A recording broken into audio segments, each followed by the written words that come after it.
Bonjour et bienvenue sur France 24 et sur Radio France Internationale. Nous sommes à Addis Abeba, en Éthiopie. Notre invité est le secrétaire général des Nations Unies, Monsieur Antonio Guterres. Merci beaucoup. C'est un plaisir d'être avec vous. Avec moi pour vous interviewer, Christophe Wabouvier de Radio France Internationale. Monsieur le secrétaire général, bonjour. Bonjour. Nous allons commencer avec la Libye. Évidemment, c'est un sujet dont on parle énormément. Il y a eu un round de négociations entre militaires des deux camps à Genève pour parvenir à un cessez-le-feu. On n'y est pas parvenu. Qu'est-ce qui bloque ? Bon, on a beaucoup progressé et d'accord avec notre envoyé spécial, il y a une attitude constructive des deux parties. Il y a encore des questions à régler. Il y aura une nouvelle réunion. Questions sur les problèmes du désarmement des groupes. Questions sur les positions finales des deux forces. Mais je crois que au moins il y a un espoir. Cet espoir d'ailleurs dans un cadre qui est un cadre très préoccupant. On a eu à Berlin une réunion qui fut une réunion exceptionnelle où tous les pays qui ont un rapport direct ou indirect avec le conflit libyen ont accepté qu'il fallait ne pas intervenir dans les questions internes de la Libye et qu'on devrait respecter l'embargo des armes qui correspond à une décision du Conseil de sécurité des Nations Unies, qu'il fallait que la trêve puisse continuer. Et la vérité, c'est que le lendemain, tout le monde a un peu oublié les compromis de Berlin. Et on a vu les combats recommencer et on a vu des avions qui continuent à descendre et à Benghazi et à Misrata avec du matériel et probablement aussi avec des gens qui essaient de renforcer les deux côtés. Alors, ça c'est un scandale, naturellement, et c'est une chose qui nous préoccupe énormément. En tout cas, la vérité, c'est que les trois volets de négociation sont en cours. Le premier volet, le volet sur l'économie, a eu sa première réunion et on prépare la deuxième. Le volet militaire, on fait des progrès, on va voir. L'objectif, c'est réussir à transformer la trêve en cessez-le-feu et après continuer pour une stabilisation naturellement complète de la situation militaire. Et le troisième, le volet du dialogue politique, les deux chambres ont choisi leurs représentants. Nous sommes en train de choisir le troisième groupe qui représentera la société civile. Et on espère que ça puisse marcher. En même temps, l'Union africaine est décidée, avec tout notre appui, à convoquer un forum de réconciliation avec toutes les forces politiques, ethniques, les chefs, les différents courants religieux, etc., qui pourra, si ce cessez-le-feu, finalement, si on le réussit, et si ces volets de dialogue font des progrès, qui pourra après consolider ce qu'on voudrait, un processus de paix sérieux en Libye. Mais pour ça, il faut que cette intervention externe puisse terminer. Il faut que le cessez-le-feu soit une réalité et il faut que l'ingérence extérieure ne continue pas à compromettre la capacité des Libyens. Et on connaît toutes les difficultés que les Libyens ont de s'organiser, mais il ne faut pas compromettre la capacité des Libyens de trouver des solutions à leurs problèmes. Ce forum interlibyen qu'organise l'Union africaine et que vous soutenez avec, donc, on l'espère, beaucoup de forces libyennes, le président Sassou souhaite que les kadhafistes y soient associés. Vous êtes d'accord ? Je crois que tout le monde doit y être. C'est-à-dire, ce doit être un forum inclusif. C'était la formule proposée par l'Union africaine. Nous sommes d'accord avec cette formule. Naturellement, il y a tout un travail d'organisation pour que tout le monde soit représenté sans aucune discrimination, mais aussi sans privilégier n'importe quel groupe. Mais je crois que on est à un moment où il faut que la société libyenne puisse venir se rallier pour être ensemble, pour qu'un futur État libyen soit possible. Et un émissaire conjoint de l'ONU et de l'Union africaine pour la Libye, comme le demandent les Africains depuis un an, vous êtes d'accord ? Cette question n'a pas encore été déterminée par le Conseil de sécurité. Ce que nous avons accordé dans nos discussions d'hier, et on a trouvé une feuille de route conjointe, c'est qu'il y aura la possibilité de la représentation de l'Union africaine en Libye qui est à Tunis, il y a la possibilité qu'elle puisse siéger avec nous, avec la mission des Nations Unies, à Tripoli. et l'Union africaine à Tripoli, et en même temps que dans les réunions des différents volets de négociations qui sont en cours, dirigés par les Nations Unies, l'Union africaine puisse être aussi présente avec des points focaux. Je crois qu'il y a maintenant vraiment une coopération très bien établie entre les deux organisations, et je me réjouis des excellentes discussions que nous avons eues hier. Je vais en venir au Sahel. Évidemment, c'est lié à la Libye. Les attaques djihadistes sont de plus en plus fréquentes. Elles sont de plus en plus meurtrières. Le G5 Sahel ne semble pas être à la hauteur, en tout cas pour le moment. On parle d'un retrait militaire américain de la zone. Est-ce que ça ne va pas porter un coup fatal à la lutte antiterroriste, voire provoquer l'effondrement des États sahéliens? Non, soyons clairs, le dispositif de sécurité qui existe aujourd'hui au Sahel est insuffisant pour faire face à la menace terroriste. Nous avons la MINUSMA, qui est une force de maintien de la paix. Nous avons le G5 Sahel, nous avons l'opération française Barkhane, il y a une présence américaine au Niger. Tout ça ensemble est insuffisant. Naturellement, si une des parties sort, les difficultés seront encore pires.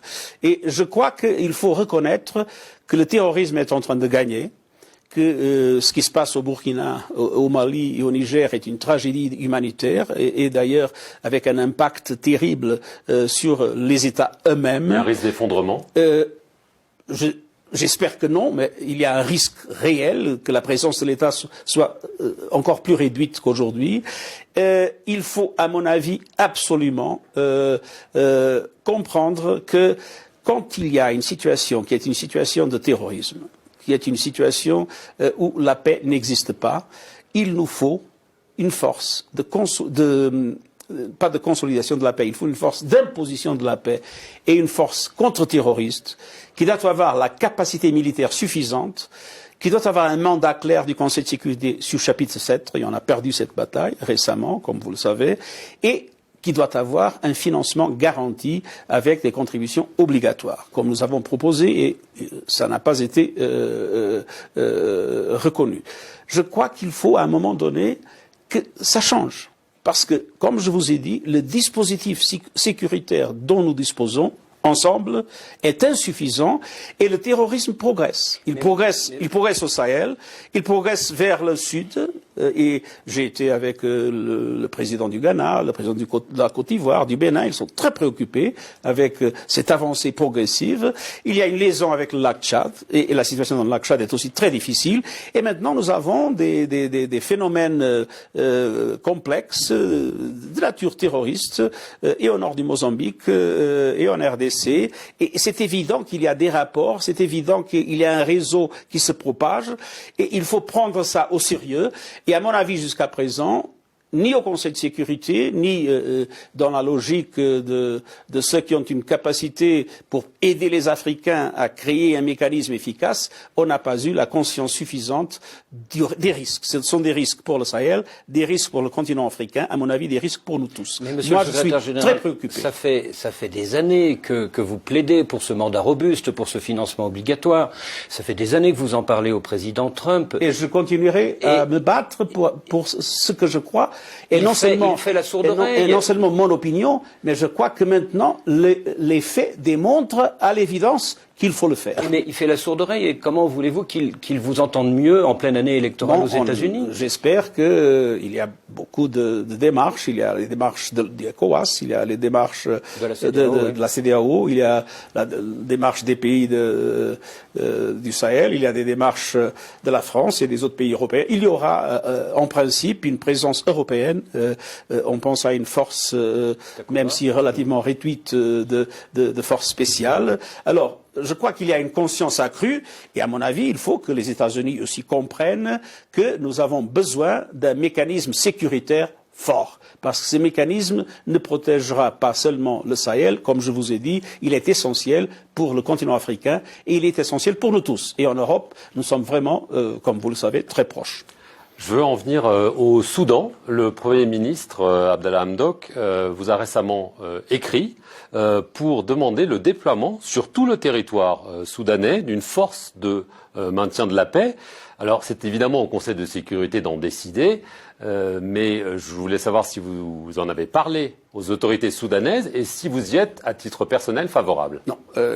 D'ailleurs, il y a une discussion sur la nature de la mission. Je crois que ce sera très probablement une mission essentiellement de nature politique. Il faut faire la transition de la mission qui est aujourd'hui au Darfour, qui est une mission de maintien de la paix conjointe de l'Union africaine et des Nations unies. Et il y a une perspective que cette mission devra d'une façon progressive être remplacée par une mission politique pour l'ensemble du pays. Mais il faut mettre en commun non seulement la nouvelle mission qu'on doit discuter, mais aussi un engagement plus fort des Nations Unies, de ses agences, de l'équipe de pays, créer des conditions pour un soutien bien plus fort au gouvernement de Khartoum. Je dois dire que l'expérience soudanaise est une chose admirable. Moi, j'ai vécu la révolution des œillets, alors je me sens profondément ému quand je vois un pays comme le Soudan, que je connaissais bien en tant qu'au commissaire des réfugiés au commissaire des Nations Unies pour les réfugiés, et qui était toujours, du point de vue du peuple, très généreux vis-à-vis des réfugiés qui venaient de toutes les frontières. Voir ce peuple être capable de construire une démocratie dans les circonstances extrêmement difficiles de l'économie et de la situation sociale et humanitaire est quelque chose que la communauté internationale doit appuyer à fond. Alors, il y a une feuille de route qui est essentielle. Premièrement, il faut retirer le Soudan de la liste américaine des pays qui soutiennent le terrorisme. C'est évident que le Soudan ne soutient plus le terrorisme, c'est évident qu'ils ont besoin de la fin des sanctions, ils ont besoin d'un appui massif, et j'espère que la conférence de donateurs qui se prépare puisse conduire à cet appui financier massif de la communauté internationale, et après, il faut tout l'appui, je dirais, structurel, institutionnel et humanitaire et économique sur le terrain que les Nations Unies doivent apporter et dont la négociation pour une nouvelle mission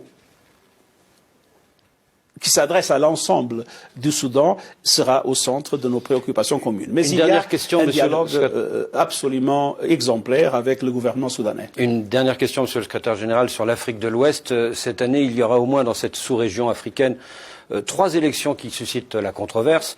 Au Togo, le président de la République sollicite un 4e mandat. En Guinée, en Côte d'Ivoire, on prête au président sortant l'intention de briguer un 3e mandat. À chaque fois, il y a eu soit un changement, soit une révision de la Constitution.